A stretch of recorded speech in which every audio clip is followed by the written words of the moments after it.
یہ سوال ہی نہیں کہ ہم میلاد مناتے ہیں، یہ بتائیے کہ میلاد کیوں نہ منائیں؟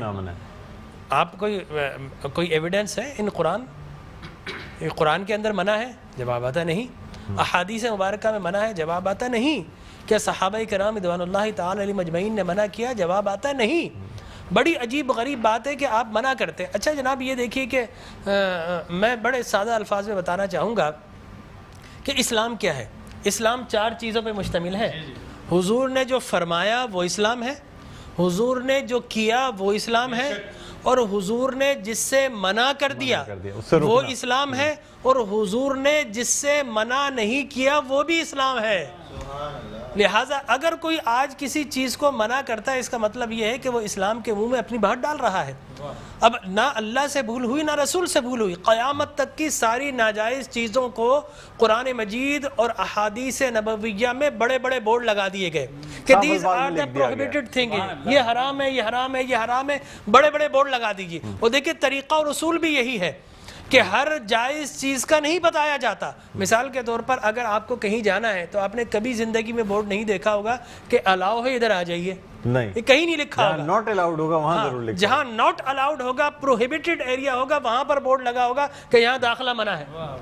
لہٰذا قرآن و احادیث میں بھی بڑے بڑے بورڈ لگا دیے، یہ حرام، یہ حرام، یہ حرام۔ اور مجھے کہنے دیے ڈاکٹر صاحب، اللہ کا نبی بنیادی طور پر ہر جائز کام کروانے نہیں آتا، بالکل نہیں۔ دراصل اللہ کا نبی ہر ناجائز کام سے روکنے کے لیے آتا ہے۔ اگر جائز کام کی اگر جائز کام کروانے آتا اور جائز کی فہرست بنتی تو قرآن 30 پاروں پہ ہی 30,000 پارے بھی کم پڑ جاتے کہ یہ بھی جائز، یہ بھی جائز، یہ بھی جائز، یہ بھی فہرست، ایک پوری فہرست بن جاتی۔ کہاں تک ہم قرآن حفظ کرتے؟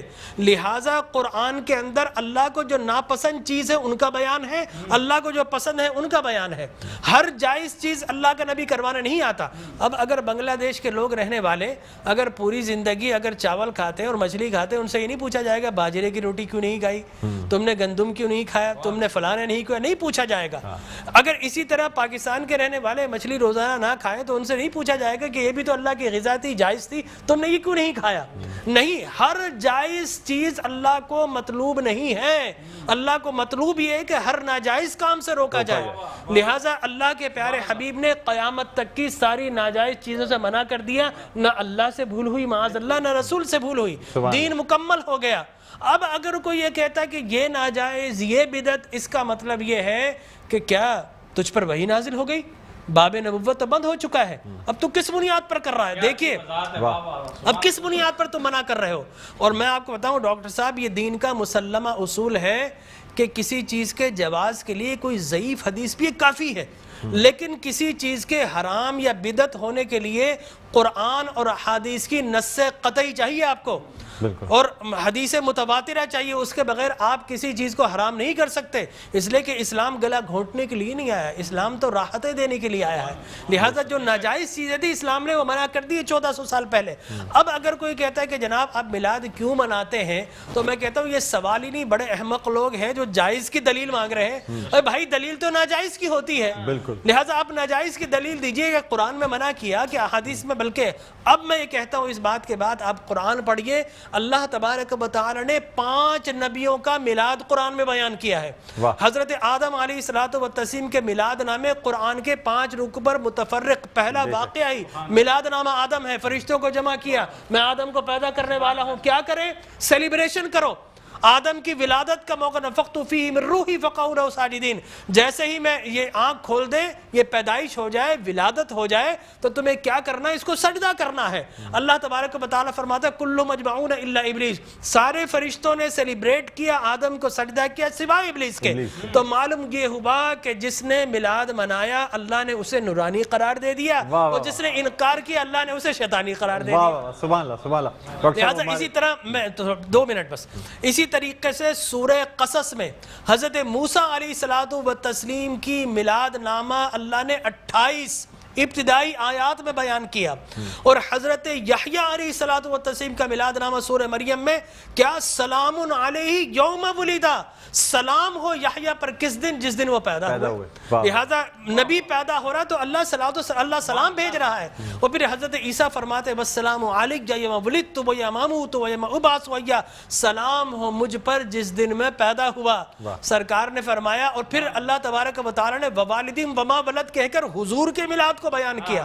اور حضرت مریم کی میلاد کو اللہ نے سورہ آل عمران میں بیان کیا. پھر سرکار نے فرمایا کہ میرے غلام الجمعۃ عید للمسلمین.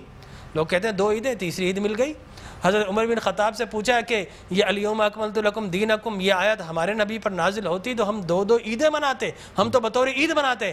حضرت عمر نے حضرت ابن عباس دونوں سے احادیث فرمایا میاں تم ایک عید کی بات کر تو ہماری تو 2 3 عیدیں تھی اس دن. وہ یوم عرفہ تھا مسلمانوں کی عید کے دن، وہ جمعۃ المبارک تھا مسلمانوں کی عید کے دن، وہ تکمیل دین کا دن تھا، وہ مسلمانوں کی عید کا دن ہے. لہٰذا یہاں پر تو پہلی، دوسری، تیسری، چوتھی، 5ویں نہ جانے کتنی عیدیں. اور صحیح مسلم کی حدیث مبارک رسول اللہ نے 5 عیدیں بیان فرما دی. ایام تشریق، یوم نحر، اس کو سرکار نے عید قرار دیا. لہٰذا معلوم یہ ہوا کہ سرکار دو عالم. اور پھر میں عرض کر رہا تھا کہ آدم پیدا ہوئے، فرمایا الجمعۃ عید للمسلمین، جمعہ مسلمانوں کی عید کا دن. فرمایا رسول اللہ کیوں؟ فرمایا فیہ خلق آدم، اس لیے کہ اس دن تمہارے باپ آدم پیدا ہوئے. معلوم ہو آدم پیدا ہو تو عید کا دن، اور جس دن فخر بنی آدم پیدا ہو ہزاروں عیدوں کا عید.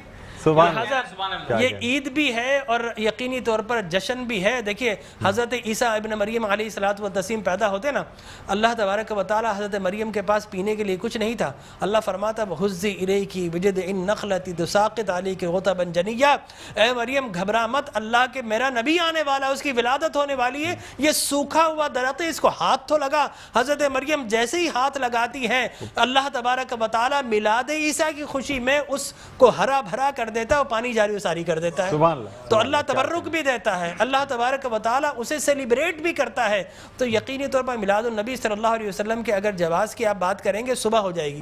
میں قرآن سے بھی بیان کرتا رہوں گا، میں احادیث نبویہ سے بھی بیان کرتا رہوں. لیکن ناجائز کی ایک دلیل اگر کوئی ہمیں دینا چاہے تو ہم موجود ہیں میٹرو ٹی وی پر، کوئی ایک دلیل ہمیں دے دے. لوگ کہتے ہیں بدعت بدعت یہ بدعت.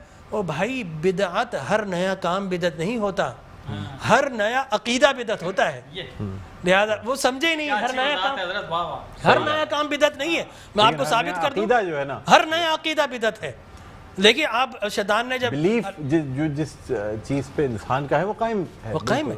ہر نیا کام، اگر ہر نیا کام بدعت ہوتا، خوشی منانا، عید منانا، اس میں تو کوئی ایسی بات انوویشن ہے اسلام کے اندر. آپ یہ دیکھیں نا حضور اکرم صلی اللہ علیہ وسلم کی وفات شریف کے بعد قرآن مجید جمع کیا، بدعت. پھر اس کے بعد تراویح بدعت. وہ بخاری کے ہذہ نعمت البدع. حضرت عمر بن خطاب کے الفاظ ہے کتنی پیاری بدعت ہے کہ میں نے تراویح شروع فرما دی. تو مقصد وہ کہ بدعت اچھی بھی ہوتی ہے. صحابہ کرام بدعت حسنہ بھی ہے، بدعت مذمومہ بھی ہے. اور مذمومہ بدعت کیا ہے؟ اچھی چیز کو مٹا دینا. اور بدعت حسنہ کیا ہے؟ کسی اچھی کام کا جاری کرنا. فرمایا من سن سنتا حسنتا فلہ اجرھا واجر من عمل بھا الی یوم القیامہ. جو کسی اچھی سنت، اچھے کام کو جاری کرتا ہے، اس کے بعد قیامت تک اگر لوگ اس کام کو جاری رکھیں تو اس بگنر کو اللہ تبارک و تعالی اجر و ثواب عطا فرماتا ہے. ہماری ٹرانسلیشن کا